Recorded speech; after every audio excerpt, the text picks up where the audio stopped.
Hey guys, it's Mark from Erickson Machine Performance.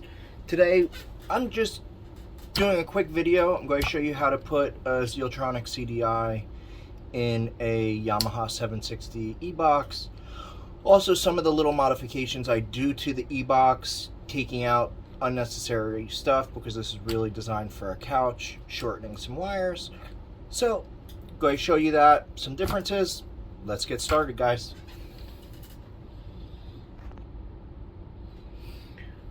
Alright guys, so once again, thanks for coming to the channel, thanks for watching. If you take a second, please subscribe to the channel, like the video, it really helps. Also, if you guys comment below what you guys are like, what you're into, it really helps with the algorithm, I'm being told. So every little bit helps. Tell me what videos you guys want. If you guys need any help with any of this stuff, hit me up, I'll be happy to help. And like always, we have merch, sticker packs, t-shirts, so on and so forth. So let's get started.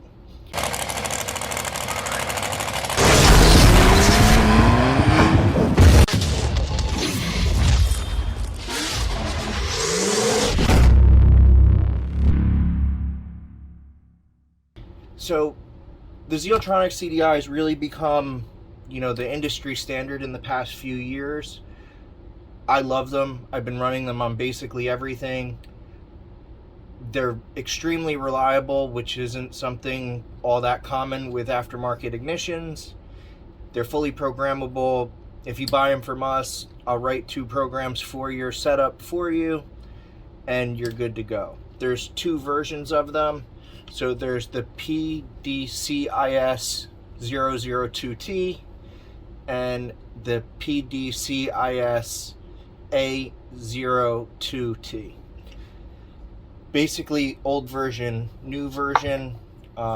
We really only sell the new version now. I don't have stock of these for the most part. This is just one I have on the shelf for testing purposes. The 2 main differences: one, the new version has a tachometer output, which is a nice option. The other thing is it has hotter spark, but the hotter spark's over 14,000 RPM, so it really doesn't affect anything on, a jet ski. The other thing it has is what you used to have to do. So this is one of the flywheels that we lighten. There's an extra lobe. So instead of, if you notice, there's one lobe and then 180 degrees. There's another lobe. So on the stock flywheel, there's a small third lobe, which basically tells which hole is the first hole and the second hole. On this, the original, you had to either grind it off or machine it off. The new one, if you're not going to lighten a flywheel, you want to use everything OEM, you can actually just flick it in the software and use it, and which is a nice option if you're just trying to put it in. So as I said, these boxes are for a couch basically. So the way I end up setting them up, there's a bunch of stuff you can remove. So on this wire bundle, I already started cutting them out and then I decided to make the video. So you have your start stop switch buttons and then to your gauge cluster. So we don't have a gauge cluster, so we can get rid of all these wires. Also, with the loom off, you can see how much extra wire there is. So what we're going to end up doing, the first thing I did, all the wires from this cluster that have been cut, as you can see, they're cut and separated. All I do, so you don't have water leaking through the grommet, is I just take wire and I loop it through the 2 that were removed, and then I'll put heat shrink on this end just so that there's just not 2 wires in. I found it to be a nice way of doing it. The other thing I've used is like 3D printer cable, but I find that cracks and falls out, so I'll just put a little hot glue back here when we're all done. Then the next thing, these really only have to be, 6 inches long. So the easiest way to solve this is, after we untangle it, is to just pull all the wires through here, and then we'll shorten everything up and just crimp new ends on. So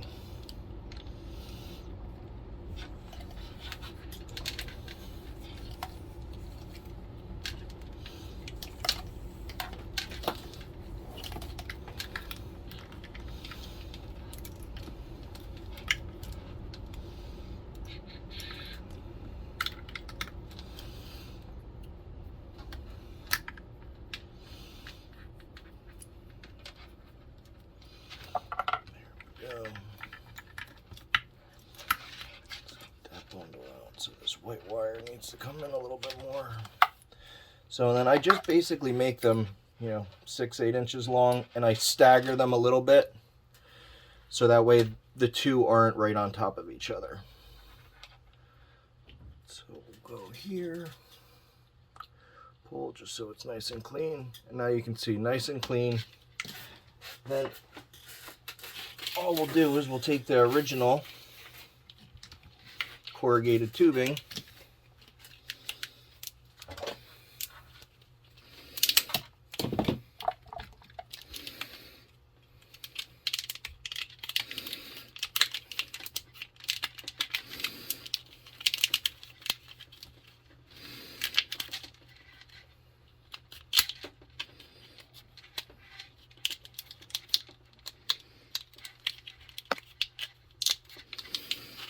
perfect. Then when we're all done, we'll just tape this all up and it'll look like brand new. So now in here, all we're going to do, just going to cut all these wires off. We're going to look at what ends are on everything. So we have the ground and bullets. So let's crimp some bullets on. Now, if you guys need any of these bullet connectors, anything like that, we have them in stock. Feel free to contact us. The main thing with crimping connectors is honestly having good crimpers. So let's start off with the brown. That should be more than enough. Honestly, it's probably too much. Let's knock a little bit more off of these. So we'll start off with the brown. Now, whenever you're doing any type of connector, the best is to put the cover on first, so that way after you crimp it, you're not putting the cover on like a funky crimped hole, if you understand what I mean. You know, with the wires out, then all the wires get all jagged and messed up and ugly. Alright, so now on the red, we need another female bullet. On the white, we need a male bullet. And on the black, we are going with a crimp on. Alright. So now, that's a little too much. So you don't want to take off too much wire. Normally like around 1/4 inch is what I go for. 3/16 to 1/4 inch.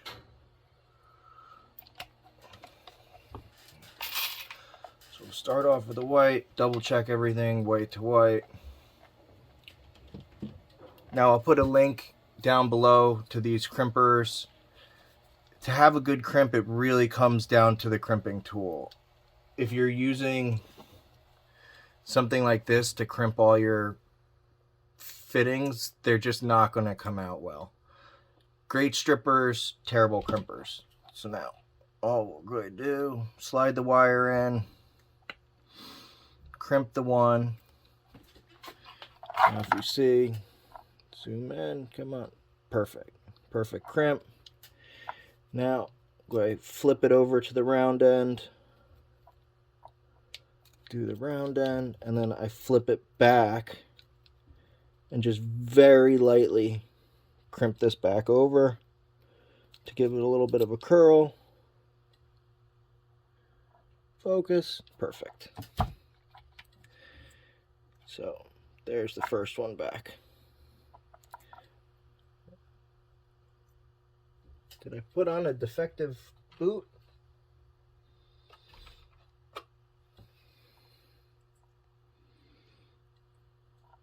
There we go. Wrong boot. All right. Now to the female, same thing.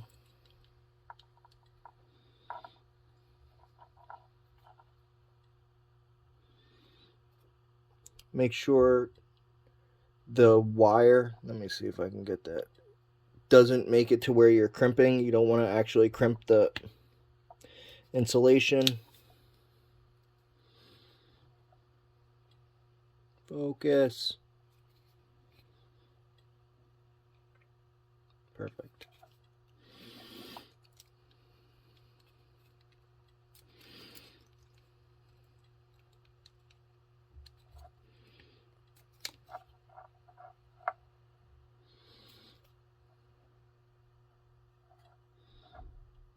Oh, come on. This thing does not want to focus. There we go. Slide the boot up.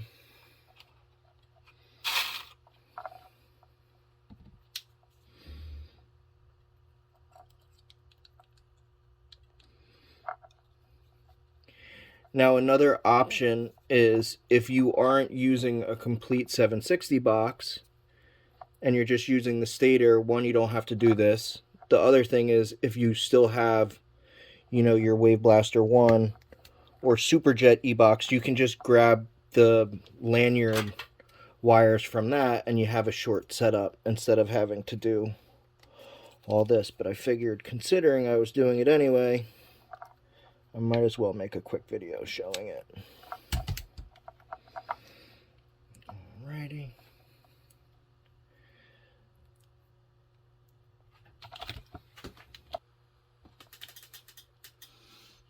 Now to the black. All we're going to do, we're going to take, actually, we can just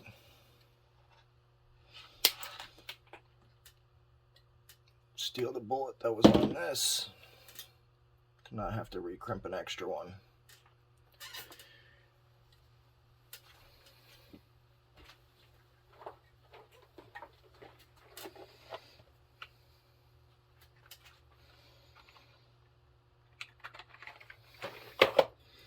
Then one other thing, whenever you're working e-boxes on anything that's on the water, I recommend using marine shrink wrap. I'll show you in a minute when we shrink this on there, it will, like glue will come out. And it helps seal water out of everything. Just really the right way to do it.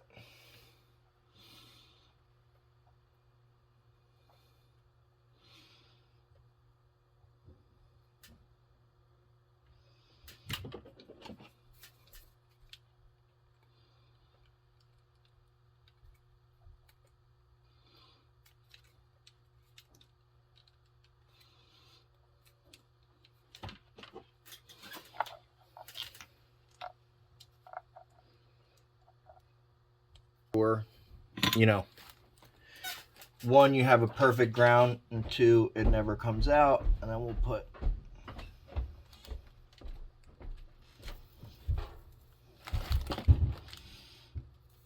come on, there we go.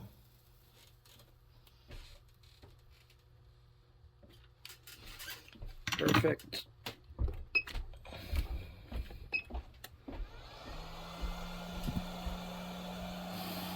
Perfectly soldered. We'll just slide this up like that.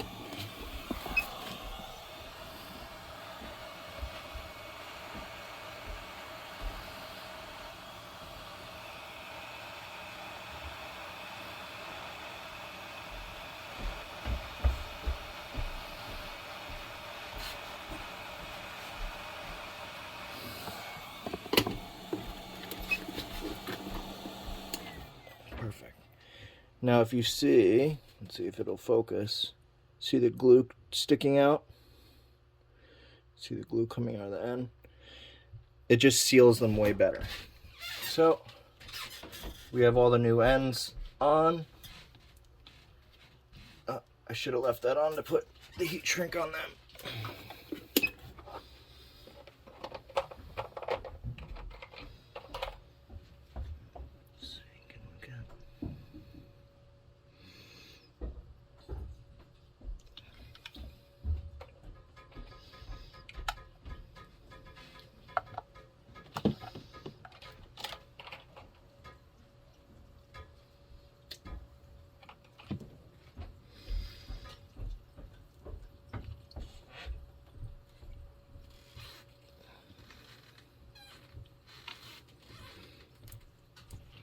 Go.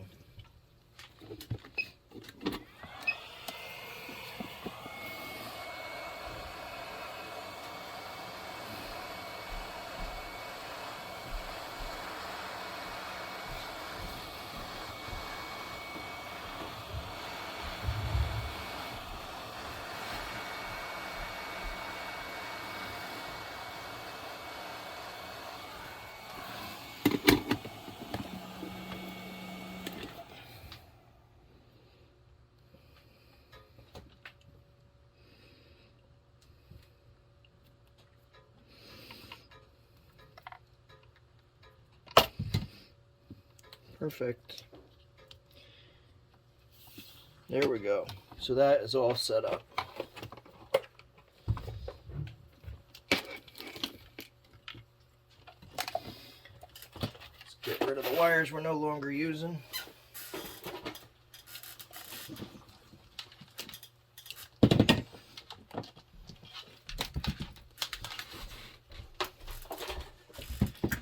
Now another thing we have to do, we're not going to use the temperature sensor anymore. So all we're going to do, we're going to cut the wire tie.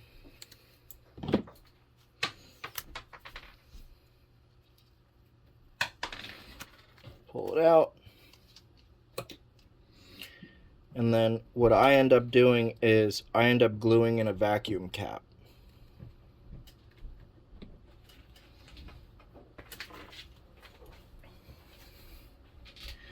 So I take, a normal, I think it's a 1/8 vacuum cap, push it through from the back,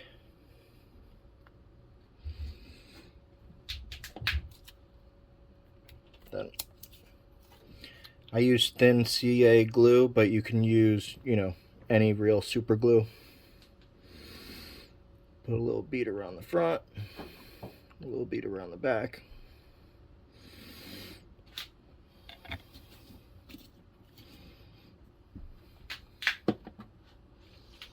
Blot off the excess. You're good to go. Now, I know I have some guys that are into 3D printing. If anybody wants to take the time to design this, I'll be happy to pay for it. I'd love to print these in flexible filament and then upload it for people to either download for free, or I can make them and sell them for other people. It's something I've wanted to do for a long time. I just haven't had the time to do it. We've been so backed up with work. So, and then that's just going to go there. Oh, so this is Hydro Dip from Crankin Customz. He does awesome work. It's a really sweet way to make your ebox look just that much more badass. All right, so now on to removing the stock CDI. So I just pop out the stock one.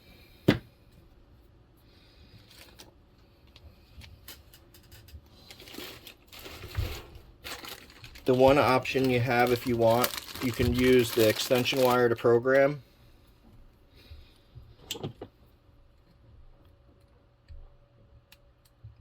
And you can fit this basically through the fuse port. So you just take out the moisture plug and then you throw it back in this end.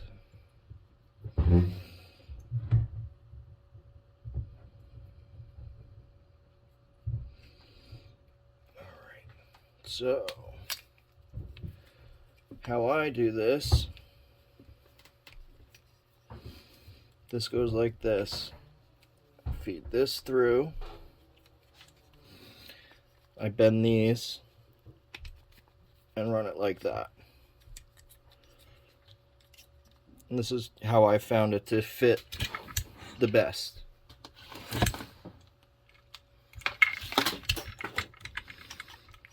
Now, that just slides in like that. It sits nice and pretty. And then this can come over here.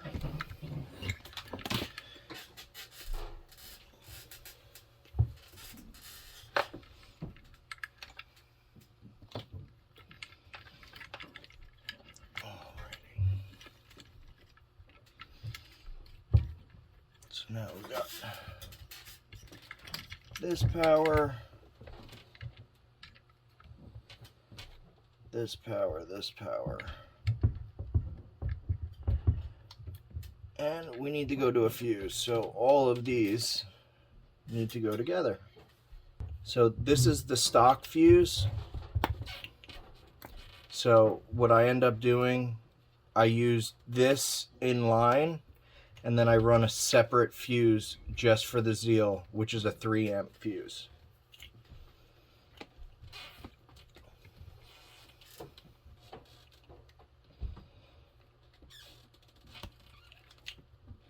So we connect this.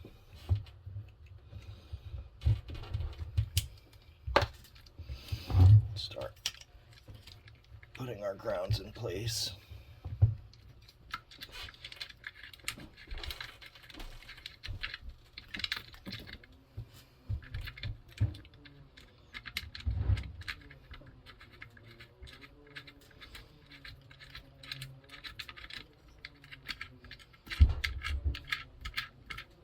Excuse all the noise, we're having work done.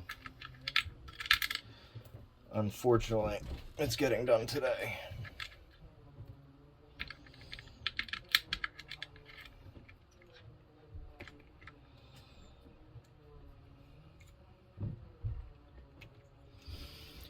Biggest thing I try to do is when you're setting all this up, is try to keep everything as clean as possible. So that way you don't have a total rat's nest. Unfortunately, there's a whole bunch of wires in these U-boxes. Luckily, you're taking a good amount of them out, but there's still a bunch. Alrighty. This mamma jam is going to come over here.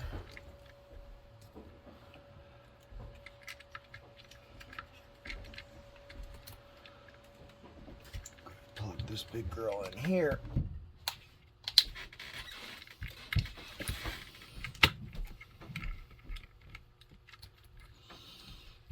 Let's get this all set up.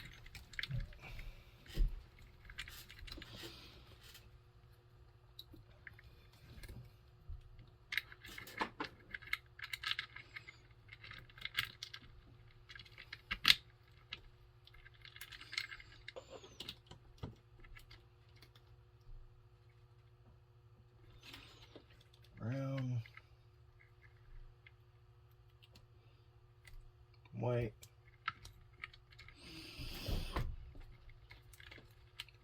black, and red.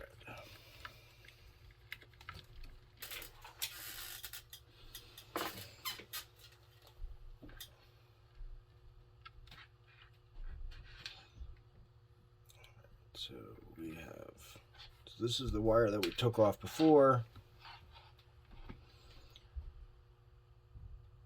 I think what we're going to do, we're just going to go there,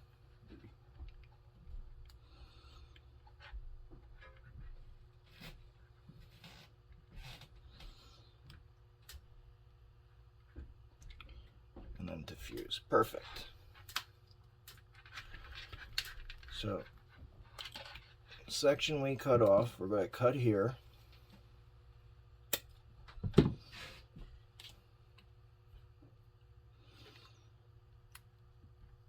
So we need male, 2 males on here, but this is going to go to a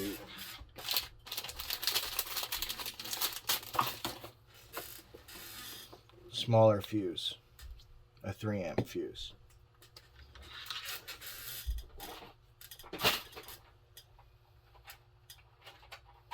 Now in all reality, you could bolt the Zeel basically in, and all you have to do is add this. And a lot of people, instead of, you know, putting this all through everything, you know, because technically this is now fused twice, they'll end up just doing another one on the post, which is also totally fine.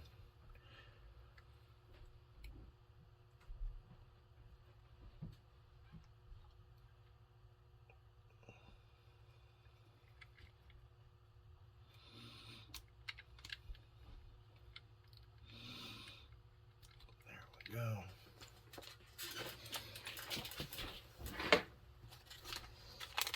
Make sure to throw the fuse in that bad boy.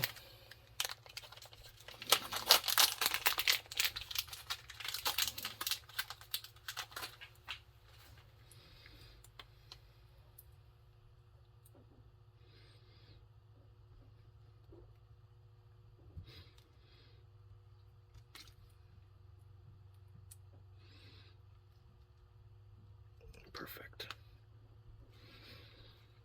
There we go.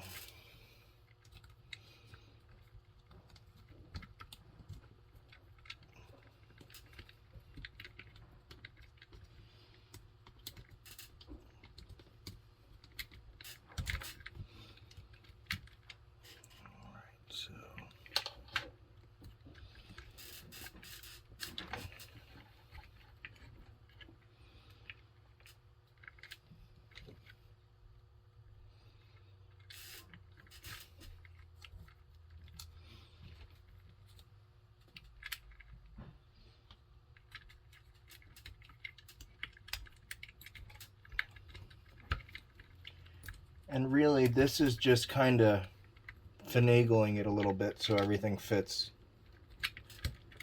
perfectly. There's a little, it gets tight, so the main thing is just having everything fit nicely where you're not messing up any wires. Which is why, like, I leave the grounds loose until the very end. I leave this out because this I end up sticking through the hole before I bolt everything down. So now that we got all that done, tighten this up.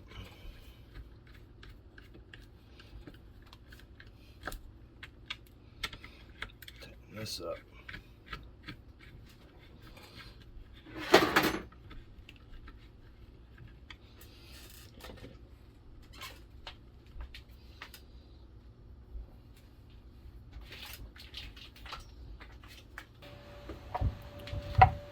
So as I showed you, if you guys want, you know, a killer hydro dip part, you know, Chad does awesome work. The other thing, this is what I always recommend.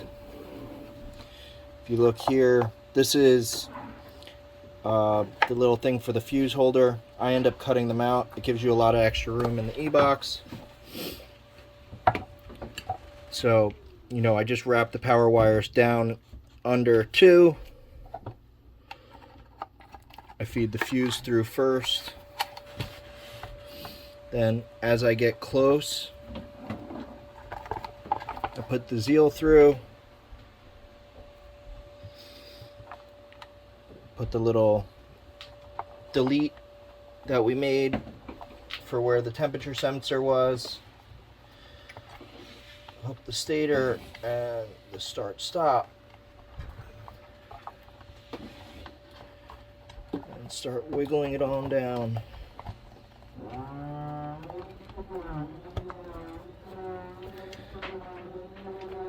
And there we go. And you're ready to rock and roll. Obviously, you guys don't need to see me bolt it together. So, but if you guys like the video, once again, please like, share, and subscribe. And if you take a second, put a comment what you want to see. And if you need Zeel, CDIs, or any of this work done, hit us up. Erickson Machine and Performance on Facebook, Instagram, ericksonmap@gmail.com. Thanks, guys. Have a good day.